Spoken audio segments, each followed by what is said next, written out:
G'day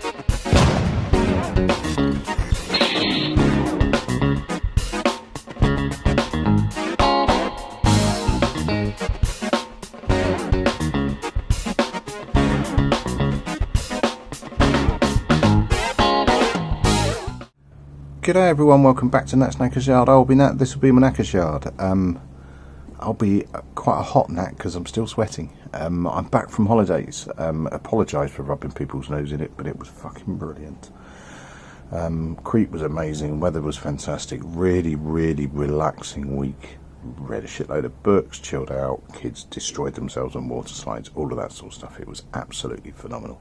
I spent a lot of time looking at YouTube videos and trying to work out what I'm doing with this XJ650, and thank you so much for all of your advice, guidance, piss takes and everything else. I'm a little bit shot away. Today is Thursday. We landed at sort of like 1, got home at 4, didn't bother sleeping because we slept some bits on the plane, yada, rather than, so I've had a couple of snoozes throughout the day, so I'm a little bit shot away. I am back at work tomorrow, working from home anyway, on a bit of a catch up, so I wanted to just jump on, oh, my clock stopped, jump on Thursday afternoon, Thursday early evening, just to check out some bits, and loads of you were pointing at timing as to why the compression's so bad, so I thought I'd show you what I've got and where I am. So I'll show you the book in a second, but I've taken the lid off, chucked it out the back, screws down there, done a bit more shopping as well, and I'll try and remember to show you that. So this is how I had it set up. So I am at top dead centre, there or thereabouts. It's all going to be a little bit rough because I'm not too bothered at the moment. The straw test doesn't have a straw, I have a plastic straw, a plastic fork. So I am, you know, at top dead centre, which is about on that line, and it's all very about at the moment. I'm not doing the adjustments or anything now, I just wanted to show you. So that's roughly how I had it set up. Now I'm bang on top dead centre there, I'm off on my markers there, I'm off there. I went back and watched my own video twice. I did have those perfectly set, don't know why they've slipped, etc. But anyway, that's aside at the moment. Now from the diagram in the book, I've got, you know, lobes pointing out on one, so pointing back towards my legs on the intake and on the inlet, sorry I keep calling it intake, on the inlet, and then the exhaust pointing out. So yeah, got that away and away. On 4 they're pointing at each other, 4 they're pointing at each other. I am at top dead centre. That's how I set it up. I did piss around to try and adjust those, etc. They seem to have come out a little bit. Now a lot of you guys talking about, you know, being 180 degrees out. I hadn't quite worked out what you mean. Now I'm just going to whip that out because although it's plastic, I don't really want plastic in my cylinder. So what I'm going to do is roll it 360 degrees. Now what I hadn't realised was that actually that's where the 180 comes from. So I can feel compression, can feel it, which then makes me think it might not be a major issue. It's still leaking oil, but that's an aside at the moment. Let's just get that snuggled round to somewhere near top dead centre, according to the mark. There we go. Close enough for government business for now, Matt. Right, so top dead centre. Pistons come up to approximately the same level, 180 degrees, because they are now pointing in. Now, if you remember, they were pointing out, these were pointing in, and they're now pointing out. So what? Now I'm going to scour through the book again, because I'm fucking adamant it didn't tell me that. I think that's how it needs to be set up, to set up the cams. So I now think if I take the cams out, I'll have to loosen, take the carbs off anyway, get to the cam chain tensioner, loosen the cam chain tensioner so I can actually get a bit of play. Probably remove it, frankly. Whip those cams off. Obviously they are now 180 degrees out, so the marker is underneath, it needs to be on top, so flip those, or flip those that way actually, so that those cams are pointing out, and I think that's me in the right place. Then put it all back together in this, that and the other. I think, which would explain why the sorry, I'm a bit shot away. Lack of sleep is, or convoluted, fucked up sleep is throwing me a little bit here. I think that's why my compression test would have been so low across the board. So in fact, I was trying to get a compression test and it was just pissing. The valves were 180 degrees out and not holding any pressure. But we'll see. Now, speaking of pressure, what I have is, I'll come back to that, my shopping while I was away. I have, oh, you swine, that's going to ruin my cinematography, having to do it like this, sorry. Bitch. Right, after some funky editing to show that I couldn't do that, leak down tester. So it was about 18 quid, it wasn't ridiculous, and it's, you know, a bit of tool kittage for later. So as I understand it, attach to my air hose, get the pressure up to 100, and then see what's leaking and judge where it's leaking from, if indeed it is. Once I've done that, we shall see. But yeah, it's a confidence test as much as anything else. There is no point putting that on now because it's just going to piss out because the valves are the wrong way, I think. What I've also got is the correct head gasket, so the correct shape. It doesn't have all the YCIS, I can't remember what it's called, the more air movement around the carb piece. It doesn't, you know, which I cut off from the one that I've got. That doesn't bother me so much as it's the end bits that will fit this shape, if you like. It's also, so I notice, considerably thicker. Anyway, that will be a secondary business. What else? That's right. And what I've also got is a shim holder. Now, there are various ways on the internet that you can do it without the correct tool, but effectively, in order to adjust the shims, you need, you know, that bolted in. I'll do that slowly. That bolted in, pointing down like that, and it holds the bucket down to allow you to get to the shim and to change the shim. Now, those shims I haven't changed since I've done all the work on it. They are incorrect, but my thinking at the time was, even if they're incorrect, you shouldn't stop it starting. It should just run like hammered shit. So I've got the kit to sort the shims out, if indeed they need sorting out, but I'm pretty fucking sure they will, frankly. So yeah, that's where we stand, ladies and gentlemen, boys and girls. What have I learnt? There's more than one top dead centre on a piston, whether that's on its, I think, compression or exhaust cycle. I need to look into this more because I still don't quite get it. But the whole, I think this is what threw me. You're 180 degrees out, Matt, or you might be 180 degrees out, which is very easy to do. I thought you were talking about that, the timing piece, and I'm thinking, well, I'm not 180 degrees out because my timing, my top dead centre mark isn't there. No, that's not what you were talking about, is this. So 2 cycles of that is 1 cycle of that.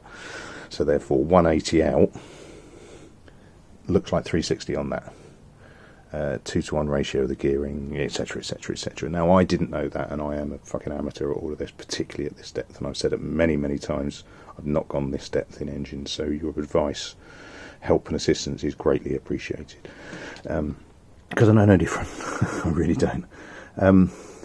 Yeah, so next upload, which like I say, I am working tomorrow. That's mostly catch up, but it's not going to be fun.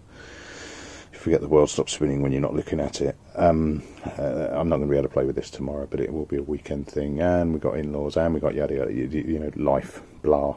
But what I hope to get done this weekend is undo, flip, redo. Get it set up that right way, get the top back on. I don't think I'm going to try a test unless I have to, but we shall see. I'm paranoid about shit falling down spark plug holes. But what I've then got once I've done that is I do have replacement coils come through. So these are from a 1983. It's still got one shorter than the other, which I still find a bit strange, but at least this time it's got a nice little cap on it. All the ends are fine. I need to again look at the book and just test that, but at least they're the right ones. At least they're from the right bike, as opposed to the XS750 that one of those previous coils is from. You know, they are a matching pair, and they both have the correct pieces. They don't have to use, where's this gone? The bodge extension piece that's currently the extension piece that's currently on there. I won't go so far as say it's a bodge, but you know, it's to make it fit the loom, so it is a little bit of a bodge. The bit that I still can't be sure of, well, wrong, what can't I be sure of? So looking at the new coils, the only thing they're missing is one boot, you know, one rubber. Don't know what that was. One rubber boot around the boot itself. It's not the one I was looking for. There we go. This one actually has numbers written on them. So it actually has 2 written on it. It's got 2 longer ones, 2 shorter ones. So I've got, you know, 2 and 3, 2, 3, and I've got a 1 and a 4. What I'm still not 100% convinced of is which one of these is 1 and 4, and which one of these is 2 and 3. So, as I said before, on one pair I've got red and white stripes and an orange. On the other pair I've got red and white stripes and a grey. Now what's not particularly handy on these is red and white and grey. Red and white and grey. I really hope that they'd have a red and white and orange. But yeah, okay, we'll work that out one way or another. And it's, you know, fundamentally, once I get to that point, I'll plug the sparks in and then just swap over until it sounds like it's trying to do what it's trying to do. Right, so that's it as far as the setup's concerned. I wouldn't even have thought of this without you guys helping, because even looking back at my own videos, my own upload, several times over, thinking, have I done this right? I've followed it through the book and I've done exactly what it says. Get it top dead center, get it set up, get those little marks set up, do this, do that, and I thought I had done all of that. What I hadn't picked up on is the fact that it's the 2-to-1 rotation and the 180 degrees out, which is what I think I am. But we'll see. The one saving grace, I suppose, is that I've turned this over a couple of times by hand. I've watched the lobes engaging the buckets. All of that's moving nicely. As I took the top off, there was a bit of a spillage, so the oil is circulating up and through and around here. I mean, all the various tri-overs that I've done, so it's not running dry. It's not mashing itself into the ground.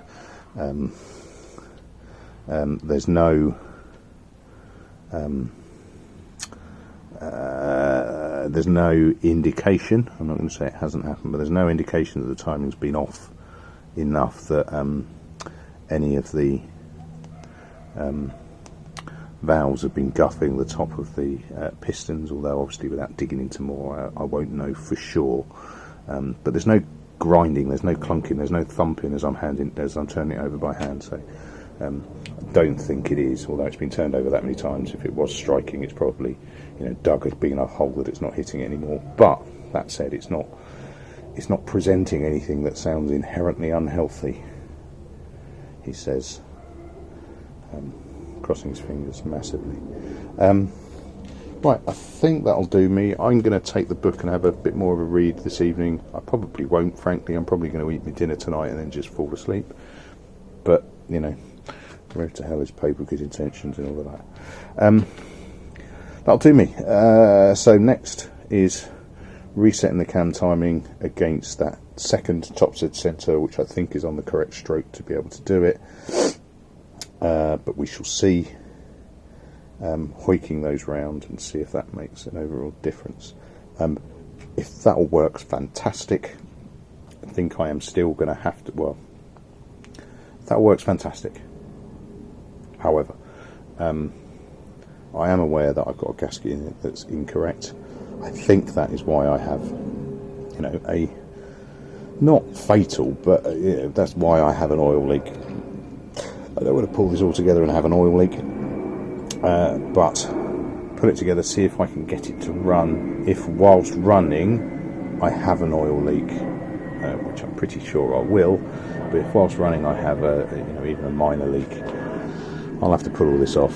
I'm not going to take the engine out, I don't think, but pull it all out, replace that gasket, put it all back in, crack on, do a little bit of, you know, cuff spraying to cover, because I'm not going to get that off unmolested as far as paint's concerned, but I think I should be relatively okay. But we shall see. All part of the joy. Thanks for all watching, thanks for subscribing, thanks for all your support, piss take, and jealousy whilst I was on a holiday. I really did need to be away from this to come up with this issue and this way forward. A few people have said, or a couple of people have said, would it be easier to just, you know, not scrap the engine, but to just put in a different engine? You're probably right, it may well be, but if I get another engine in, I'm starting from scratch in terms of how well I know that engine, and I know this one reasonably well. Right, cool, that'll do me. Thanks all, and I'll catch you later on. Ta-ra.